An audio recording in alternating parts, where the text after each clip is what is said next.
There is drama in the Bitcoin markets, and I want to share with you exactly what I'm doing, and I want to share one insight that might not be completely obvious. The whole of 2022 has so far set up to be an inverse head and shoulder failure. This looked to be the left shoulder, the head, right shoulder, but then the neckline never broke. And it never became an inverse head and shoulder because the neckline didn't break. So this is why you don't trade patterns before they have completed, because they might never complete. And instead, the 40k support level broke with large online, very blue. And I actually reduced my personal position down to about 30% exposure right now. As you recall, large online flipped blue on 13th December already at about 49,000. But what to do from here? First, I think we need to understand exactly why this is happening. Is there a problem with the confidence of Bitcoin or something like that? Is it fear of additional regulation or something like that in the US? No, it is not. There is another reason for this, and I will show you exactly what is going on. If we add Nasdaq also, you will see exactly what has been going on basically since last summer already in August. Remember here, Bitcoin and Nasdaq followed each other exactly. So the candlesticks are Bitcoin and the orange line is Nasdaq index. Each of these moves, this run up in October, November, they were just a little bit offset in time, but basically the exact same moves.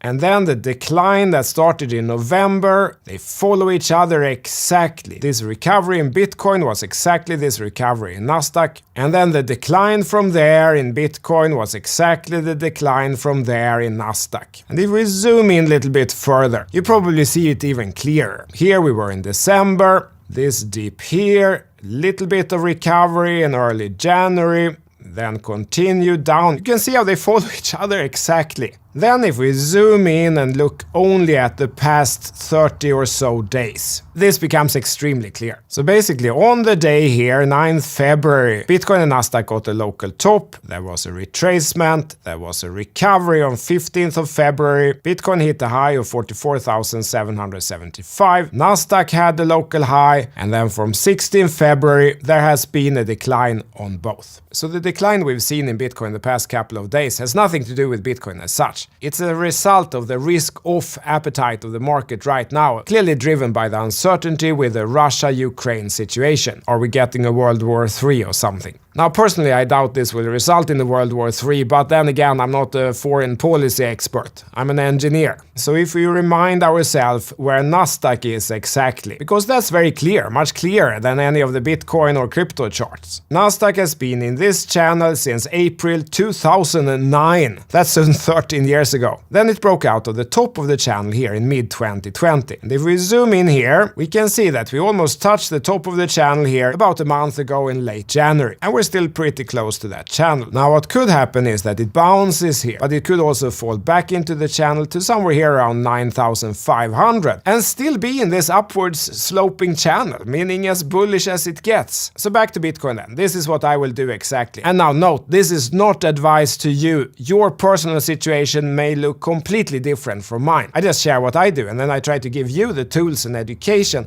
to be able to take these kind of decisions yourself based on your own personal situation. One possibility is, of course, that the World War III panic has already ended, and that this support here that held 3 times on January 31st, February 2nd, February 3rd, will hold a third time today, February 22nd, and that we bounce from here. Second possibility is that we're back to the scenarios that we talked about early January, that this is a simple range, that we're due to sweep the bottom of the range, and that we will try to liquidate some people that short the breakdown here, and then a bounce back into the range. Then a third possibility is that that's not enough to spook people, that too many people talk about buying this level, so it's not enough to scare off the last bull, but that we have to break down even the 20k level for the last bull to capitulate before we can finally resume an upwards trend. So that's a lot of scenarios, but which one is it? I don't know, and neither does anyone else, except maybe Putin. Maybe ask him, because as I showed, short term, this has nothing to do with Bitcoin. If we look at Bitcoin over a 12-year period, there is no connection to Nasdaq or anything else. But short term it is. And the good thing for me is that I don't need to predict the future. I don't need to know what mood Putin is going to wake up in tomorrow. I just follow my process. And the process says that large online turned down, turned blue on the 13th December at 49,000. And it's still down today. And while it's down, I certainly don't try to catch large knives in the middle of the range. If we do get to the bottom of the range, I might make an entry attempt here, of course with stop loss below, and same if we would ever get to the 20k level. If neither of those happen, and if we instead bottomed already and we begin moving up from here, at one point the trend will be back up again. If I'm lucky, maybe around exit level at 49,000, maybe a little higher, maybe a little lower. If we're gonna go to 100,000 and beyond, it doesn't really matter to me exactly where I re-enter here, because I know for sure that we can't go to 100,000 and beyond